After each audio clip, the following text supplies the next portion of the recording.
The missile strike against Syria in response to an alleged chemical attack has given many people a cathartic moment without having to produce any new and effective ideas about how to deal with the ugly conflict in Syria. For President Trump, it was an opportunity to follow his guiding principle of doing something different from what Barack Obama did. On policy toward Syria, he has struggled to find such opportunities. For many customary critics of Trump, supporting the strike has been an opportunity to look tough on Syria and to avoid looking like reflexive oppositionists. One might add that for Bashar Assad, it has been an opportunity to stand tall and look unperturbed in the face of the most modern weapons that Western powers could throw at him. A strike something like this was inevitable following reports of the suspected chemical incident at Douma, and especially after Trump's tweeted bravado on the subject. The response was better than some easily imaginable alternatives would have been, rather than yet another unilateral, self-isolating U.S.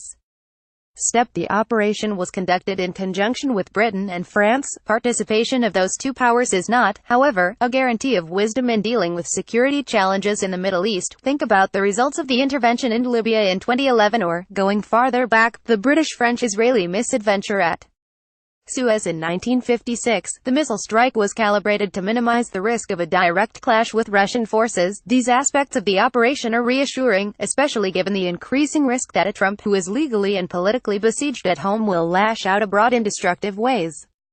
Notwithstanding these positive aspects, the only way in which the operation accomplished a mission, as distinct from having cathartic benefit, it is in the tactical sense that missiles were successfully fired and hit their assigned targets. The declared major purpose was to uphold the international prohibition of chemical weapons by punishing the Assad regime as a way to deter future use of chemicals by that regime. But a glaring fact in the recent history of the Syrian war is that 1 year ago the Trump administration fired a salvo of cruise missiles for the same ostensible purpose, and that attack evidently failed to have much, if any, deterrent effect on Assad. The administration is emphasizing that the new attack, which used 105 missiles, is larger than the earlier one, which used 59, so 46 more cruise missiles is supposed to make the difference between deterring or not deterring a regime fighting to defeat rebels and regain control of its country's territory.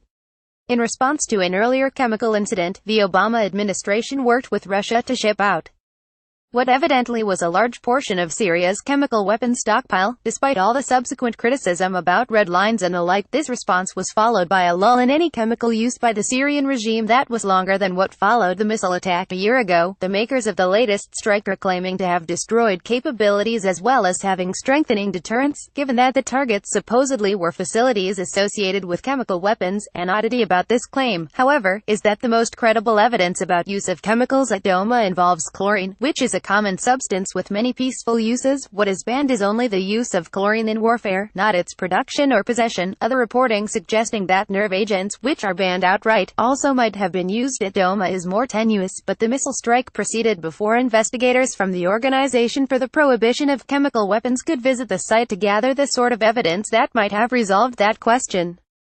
As for upholding an international norm against chemical warfare, it can reasonably be argued that the missile strike was consistent with that purpose, however much it may or may not deter Assad. But what about international norms regarding the use of armed force by one nation against another? Those norms have been relevant to far more death and destruction than anything involving chemical weapons. According to the United Nations Charter, cross-border use of armed force is legal only if in self-defense or authorized by the Security Council. This week's missile strike was neither.